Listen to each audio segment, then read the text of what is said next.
Hello friends, இன்றைக்கி ஒரு morning routine தான் பார்க்க போகிறோம். நான் வந்து வேலைக்கு போகிறேன், அதனால தான் சரியாக வீடியோ போட முடியல. முடிஞ்ச அளவு நான் வந்து வீடியோ போடுறதுக்கு ட்ரை பண்ணுறேன். காலையிலே எழுந்திரிச்சோடனே வந்து ஒரு சைடு வந்து சாப்பாடு வச்சுட்டேன், ஒரு சைடு வந்து பால் காய்ச்சிட்டு பசங்களுக்கு எனக்கு எல்லாருக்குமே காஃபி போட்டு குடிச்சிடலாம் அப்படின்னு சொல்லிட்டு போட்டுக்கிட்டு இருக்கேன். ஏன்னா காஃபி குடித்ததுக்கப்புறமா தான் அதுக்கப்புறம் நம்ம வந்து சமையல் செய்ய போகிறோம். முதல்ல வந்து ஃப்ரெஷ்ஷாக காஃபி குடிச்சிடலாம் அப்படின்னு சொல்லிட்டு. ஏன்னா இப்போ ஒரு 10 நாளாக தான் நான் வேலைக்கு போகிறேன், அதனால் கொஞ்சம் சரியாக வீடியோ போட முடியல. வரலட்சுமி நோன்பு வீடியோ கூட சும்மா ஷார்ட்ஸ் மட்டும்தான் எடுத்து போட்டிருப்பேன். ஏன்னா எனக்கு கொஞ்சம் டைம் கிடைக்கல, லீவு கிடையாது. அதனால தான் நான் நைட்டே வந்து மீன் வாங்கி வச்சுட்டேன். இது வந்து சரியாக ஞாபகம் இல்லை, திங்கக்கிழமை எடுக்கிற வீடியோவா இல்லை புதன்கிழமை எடுக்கிற வீடியோவான்னு தெரில. நான் நைட்டே வந்து வாங்கி வச்சிட்டேன் மீன். அது வந்து நல்லா கழுவிட்டு நல்லா துண்டெல்லாம் பார்த்து வந்து மிளகாத்தூள், மஞ்சத்தூள், கொஞ்சோண்டு உப்பு போட்டு நல்லா வந்து மிக்ஸ் பண்ணி வச்சுக்கலாம் அப்படின்னு சொல்லிட்டு நம்ம வந்து நான் வந்து மதியம் ஒரு 4 மணி அப்படி தான் வருவேன். ஈவினிங் ஆயிரும்.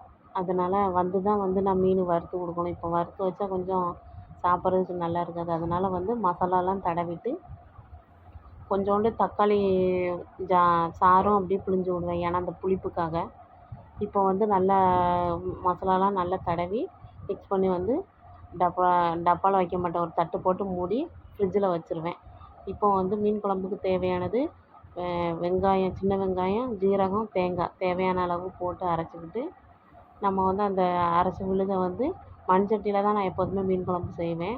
அதனால் வந்து அதில் போட்டுட்டு மிளகாத்தூள் வந்து 3 ஸ்பூன் போடுறேன், மல்லித்தூள் வந்து 2.5 ஸ்பூன் போடுவேன். உங்களுக்கு காரத்துக்கு ஏற்ற மாதிரி நீங்கள் போட்டுக்கோங்க. ஏன்னா வந்து நான் தனித்தனியாக தான் அரைச்சி வச்சுருப்பேன். மஞ்சத்தூள் வந்து நான் சேர்த்து அரைக்க மாட்டேன் மல்லி கூட, அதனால வந்து தனியாக மஞ்சத்தூள் சேர்த்துக்கிடுவேன். ஏன்னா நம்மளுக்கு வந்து மிளகாத்தூள் வந்து தனியாக எதுக்குனாலும் யூஸ் பண்ணிக்கலாம் அப்படின்னு சொல்லிட்டு தான் நான் தனியாக வந்து மிளகாத்தூளை அரைச்சே வச்சிடுறது. மொத்தமாக வந்து குழம்புக்குன்னு தனியாக அரைக்கிறது கிடையாது. இப்படியே வந்து மேட்ச் பண்ணி நம்ம போட்டுக்கலாம் அப்படின்னு சொல்லிட்டு நான் இப்படியே பழகிட்டோம். அதனால் இப்படியே செய்ய ஆரம்பிச்சிட்டேன் குழம்புலாம். அதுக்கு வந்து தேவையான அளவு புளி வந்து கரைச்சி ஊற்றிக்கலாம் அப்படின்னு சொல்லிட்டு ஊற்றிட்டேன்.